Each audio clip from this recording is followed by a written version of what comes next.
let's create our very own board game that we can use in our classes to gamify your lessons to make them fun and highly engaging for your students. So they're excited to participate, motivated to answer all of those questions. They're going to want to come back week after week. So grab your laptop, open up Canva, and let's get started. Okay, we are in Canva, so let's dive right in and create our board game. We need to think of a theme for our board game. A generic board game is just fine because it can be used across multiple classes and it's not really related to a specific class. Or we can spice things up, make it a little more personal, and we can give it a theme. This theme can go along with anything you're teaching. So if you read a book in your class and now you're ready to answer some comprehension questions, theme this board game with your book. So like Charlotte's Web, for example, make it look like Charlotte's Web, like those, the spider web, the pig, the animals.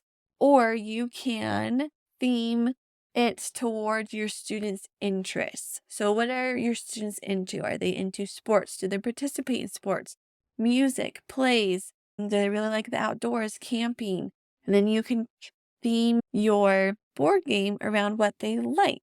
So that adds on another layer of engagement. They're really into sports, so this game looks super fun because it's all about basketball. So think of a theme. What are you going to create? Let's create our board game.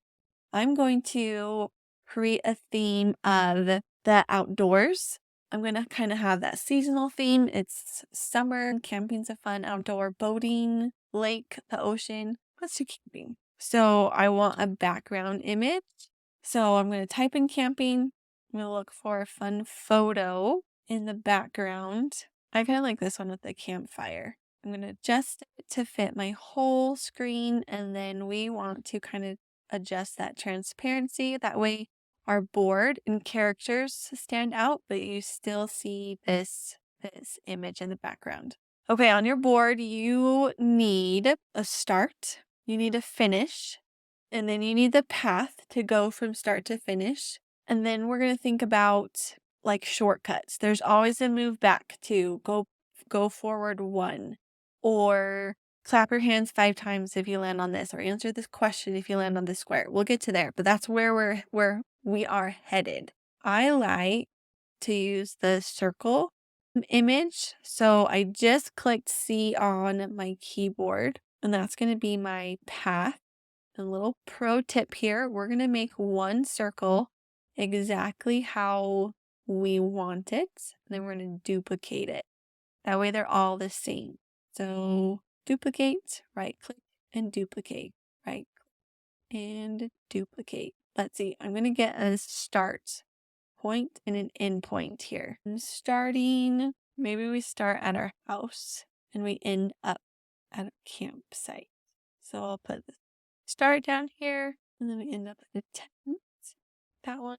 There we go. And we're gonna play around. Maybe we'll end up there, maybe down there in that corner. And if at any point you are overwhelmed or like this is too much or this takes too much time, Natalie, I just want the game, I have you covered. My members in my Game Changer Club, they get a new template, a new game template every month in 3 different themes that's ready to edit. So I've created this game for them. So for example, this board game with 3 different themes based on what my teachers have suggested that their students are interested in, what their classes are about, and it's done for them. It's ready to edit. So all they have to do is add in their own teaching information. So it saves them hours of time, but they still reap the benefits of gamifying their classroom. Okay, let's see. I'm just clicking this, almost off the page, duplicate button to make our path. And adjusting this path can look like whatever you want. There we go. We made it to tent. So I clicked that T button for our text box. I'm going to type in start. This is where we start. And we really want to make this stand out. Text, line. Maybe if we change that color. There we go. That's a little easier to see. There we go. We got our start. And then again, I'm going to duplicate this, keep that same format for my finished. There we go. Now here's where we can think about our shortcuts. I'm going to maybe spread these out a little bit so there's not quite such a gap right there. It's a lot of adjusting to make it how you want. This is completely your game. Okay, I don't need that one. Let's add another text box with the what am I trying to say? The path here. We can really decide. You can move back to. I like to do the plus, move +2, and you can just sprinkle them around on here. Bold it and make that bigger to really fit here. So these play around with it. Move to, move back to, move back, something. Or you can have some movement, especially for the littler kids. Like if you land on this spot, everyone has to clap their hands or turn in a circle or something fun to also get them moving as well as the game. Or it could be, if you have older students, a question. Whoever lands on this, maybe it's what's your favorite animal? And then they get to tell you their favorite animal. So kind of add some layers on here. So we're going to duplicate this, add a couple more, but maybe this one was going to be subtract. Move back 2. There we go. Add as many as you want. And then we also want an arrow for our shortcuts. This one looks fun. So if they land on, let's see, this arrow, they get to go to that spot, and we can change the color of this one. There, that one's just a little, yep, I like red color. There we go. And then duplicate it. Let's see, and rotate it. This could be, they have to go back. That's a pretty far back. There we go. My arrow just fits nicely there. So we'll move this one. There we go. Adjust, readjust. Okay. And then let's see, last thing, if you want to change the colors here, you can to make it like more camping colors, another green. You can have fun with it. Tie it in with your colors you have in your pictures. Okay, so once we have our board game, pretty much done. I might add in another word. Let's add a question this time. Do they land on this spot? 5 jumping jacks. There we go. Okay, I have our board game. Now we're almost ready to play it, but I see that these are still moving. I don't want them to move because of our characters, my students' characters. I don't want to accidentally be moving my board game when I am playing the game. So I highlighted everything and I'm going to click group. This groups it all together. Now it moves as one big picture. And then I'm going to lock this. Now the whole thing, locked. This whole thing is locked. I cannot move, which is exactly what I want. Now I can go in and add in some elements for my students. So the characters my students are going to play with. Again, they can be camping related. So let's do fire pit. That one could be fire. And these I just place all along the board. These camping, marshmallow. And you can also let students pick like their favorite animal. So if you have a tutor student, you know their favorite animal ahead of time, you can just plop one in there. So that's always an option. Or you can always ask if you want to do favorite animals. If not, and you want to keep it simple, just have images around here that they can use already. Okay, now the last thing so this is the board game. This is a complete board game. You are ready to play this with your students. One more thing I do like to do is to add questions on the same slide. So I can click to the question and then click back to the board. So with this question, just go ahead, we'll type our question here. And if you would like to theme these slides as well with the board game theme so they kind of all match. A really simple way to do that is just to add an image of what you have here onto your question. That way it ties in the theme, or you can leave it blank, all kinds of stuff to make it cutesy or simple or whatever works for you. But that way you are answering the question and then you're jumping back to the board. You're answering the question, jumping back to the board. So I like to Google Dice. That is what I type into Google search, Google Dice, and it pops up with my dice that I'm going to use. So you're ready to now play this game. I always hide this box whenever anyone presents in Canva. This is always open, and I just want to be like, close it. It's a distraction.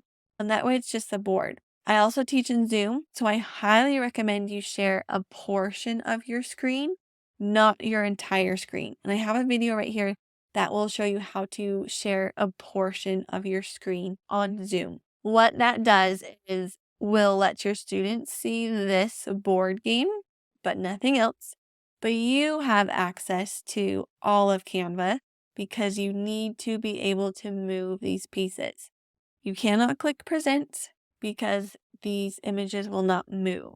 So we need the images to move. Okay, so here's how we're going to play our game. We have our questions here written out. We have our game board. You are going to let your students pick the character they want first. And this is the same for a group of students or if it's just a tutoring student. Who would you like to be? And based on how many students I have, if it's a full class, I just let students play. If it's 2 or 3 students, I also play just to add in some more people. And tutoring students, I'm always playing. So it's my student and myself on the board. So I let my students pick, and on whatever one they pick, I just start lining them up here at start. And I like to go in order how I see them on Zoom. That way I don't forget who is who. And then you're ready to play. So I will click to the first question slide and we will answer this question as a group. You can answer individually. You can help teach or reteach whatever's on the slide that you're teaching. And then you go back to the board game. And then I click my tab for Google Dice. We roll it for my students. There we go. First student got 6. The next student got 3. And then I go back to the board and we start moving. So 1, 2, 3, 4, 5, 6. 1, 2, 3. Heck yeah. You got that shortcut. Nice job. Way to go. Celebrate. Make it fun. And then I go back to that next question. Question number 2. We answer it. Reteach it. Correct if I need to. Then we go back to the game board. And then we roll the dice. So first student got 2. Our second student also got 2. Wow, you guys are like pals. You're staying on the same spot. Oh no. Move back to. You didn't move anywhere. So make it fun. And then go back to question 4. So like I said earlier, if you are interested in having complete done for you games ready to edit, where all you have to do, all of these slides are here, complete game. You just have to add in your questions. Then the Game Changer Club membership is for you. In addition to those 3 game templates a month, you get support from me. We could hop on a live call once a month with the group, and I play the game live with you. I want you feeling comfortable with the game, how to navigate it, and how to play it with your students. That way we play it together. You can ask all your questions. We can make all the mistakes, like what could happen in your class. So you are 100% confident, ready to play in your class. We also have a private community where I am in there answering your questions. Any question you have in any of the game templates, current one or past. And we can have a discussion on how you can use it in your classroom. Like, hey, I really like this game. How can I use this with my content? And we can talk about it, discuss it. The teachers in there are wonderful. They'll answer questions as well. And I love this group of teachers who are striving to create these engaging lessons to gamify their content as well. It is super fun, but check that out. Link is down below if you're interested in the game templates already made for you and support in implementing them inside your classroom. Links down below. Go check it out, and I'll see you in the next video. Bye.